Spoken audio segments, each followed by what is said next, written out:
이야기는 시청자 소라아오이님의 군대 실화 이야기 두 번째입니다. 아프리카 아이디 소라아오이입니다. 두 번째 투고입니다. 이번 이야기는 경험담이 아니라 들어본 이야기입니다. 이것은 제가 수색대대에서 상사에게 들은 이야기입니다. 그 나라 한 상사와 당직 근무를 썼었습니다. 여름 장마철이라 그날따라 비가 심하게 오고 부대가 워낙 낡은 70년대 건물이라 간부와 저는 당직 근무 때 비가 많이 내려 지붕이 내려앉을까봐 자지도 못하고 전기도 최소화로 사용하라는 부대 지침에 따라 TV도 못 보고 그냥 앉아 시간만 때우는 그저 지루한 새벽이었습니다.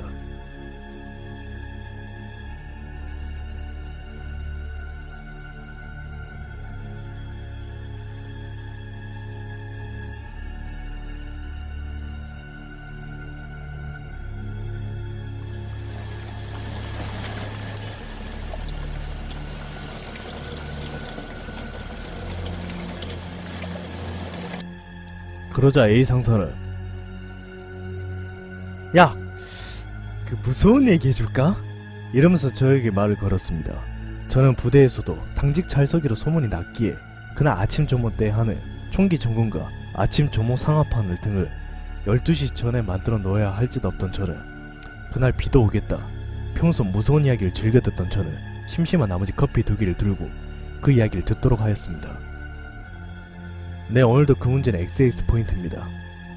그때 당시 그 상사님이 병사였을 때였다고 합니다. 그 XX 포인트 위쪽에는 XSGP가 있었는데 그 GP는 사건 사고도 있었고 무슨 이유인지 모르겠지만 비상조 GP 수색중대가 들어가지 않는 빈 GP라고 합니다.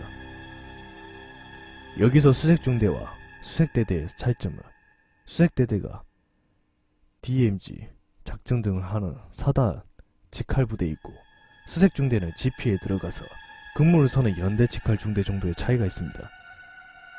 고로 보통이며 중대에서 근무를 들어가야 되지만 유독 그 GP는 사람이 들어가지 않고 수색대대에서 한 달에 한 번 근무를 들어가곤 합니다. 흘러들은 이야기로는 그곳에 빨간 줄로 들어가지 못하게 되어 있는 근무 초소가 있는데 그곳은 붕괴 위험으로 줄이 쳐진 데가 아니라 옛날 어느 병사가 수류탄 후 자살해서 아무도 못 가게 막아놨다는 이야기입니다.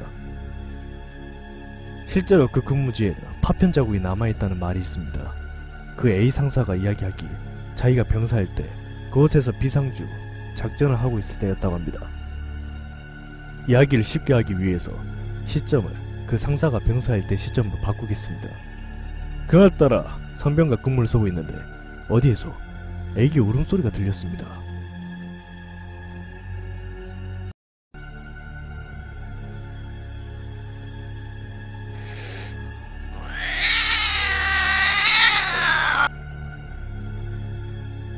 DMZ 안에서 고양이라도 들어왔나 싶어서 가만히 있었지만 밤중에 고양이 소리가 아기 울음소리가 들리기도 하니 상병과 근무를 서고 있었습니다. 하지만 참 이상한 점은 DMZ 워낙 낮에는 덥고 밤에는 춥고 야생동물이 많아서 고양이를 쉽게 찾아볼 수가 없다는 점입니다.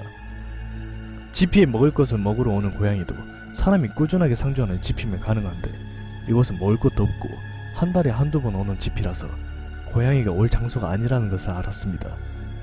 계속해서 여자아이의 울음소리가 들리자 이상한 나머지 상병과 저는 유독 그 소리에 귀를 기울였습니다. 아무것도 없는 불 꺼진 GP에서 어린 여자아이의 울음소리가 크게 들리자 엄청 무서운 나머지 그 상병과 저는 그 소리의 근원지를 찾고 있었습니다. 그러자 그 소리는 한 근무 초소에서 들리네. 그 소리는 그 초소 안에서 나는 소리였습니다. 그러자 상병과 저는 쫄은 나머지 울음소리가 나는 문 닫힌 초소를 가만히 응시하고 있었습니다. 그래서 상병은 저에게 야, 저기 올라가서 뭐 있나 봐봐봐 이렇게 말하자 저는 잔뜩 겁이 난 나머지 그 초소를 가만히 응시하고 있었습니다. 하지만 고참의 말을 듣지 않으면 그 상병 밑으로 내리갈굼과 구타를 생각한 저는 어린 여자아이의 울음소리가 나는 초소로 걸어 올라갔습니다. 그러자 그 울음소리가 점점 커지는 것이 들렸습니다.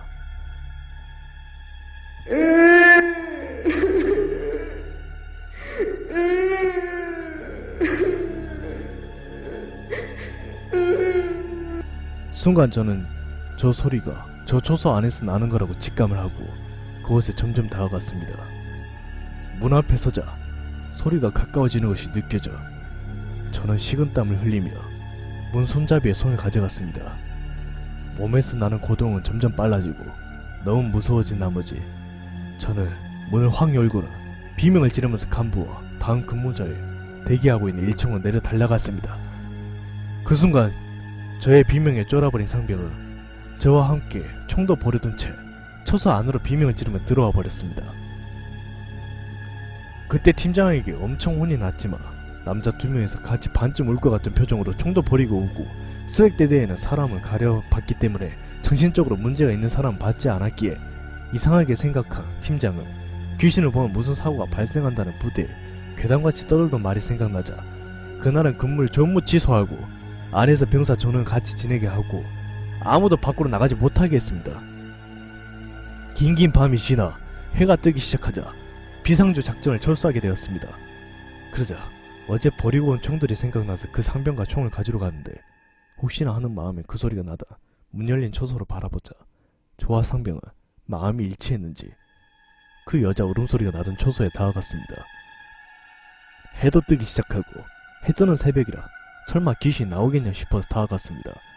하지만 그 초소에는 여자아이 신발 한 켤레가 가지런하게 놓여져 있었다고 합니다. 순간 소름이 돋은 저와 상병은 그 신발을 가지고 와서 간부에게 말하고 부대에 와서 그 신발을 태웠다고 합니다. 하지만 이상한 점은 그곳에 어떻게 아이 신발이 있었다는 점입니다. 분명히 DMZ 안에는 사람이 들어갈 수 없는 장소이며 민간인은 절대 출입할 수 없는 장소입니다. 그리고 그곳에 누가 일부러 신발을 가져다 놓지 않는 한 사람의 힘으로 그곳에 신발이 있을 수가 없다는 점이죠. 그리고 저는 그때의 신발 모양을 물어보았습니다.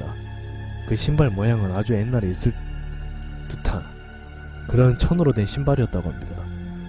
이야기는 여기에서 끝이 납니다. 저번에도 투고했듯이 부대에서 귀신을 3번 본 경험이 있는데 저는 거짓말일까 하는 생각도 있었지만 고참들에게 들은 적 없는 이야기기에 실제 있었던 일이라고 생각합니다. 오죽했으면 DMZ 전사자 6월까지 보수 공상 때 본 저인데 그 이야기를 듣고 온몸이 굳은 저는 비바람이 몰아치는 긴긴 새벽 내내 그것의 정체는 6.25 때 죽은 어린아이가 아닐까 하는 생각과 함께 지루해 죽겠다는 무표정한 그 상사와 아무 말 하지도 않고 긴긴 새벽 내내 근무를 썼었습니다.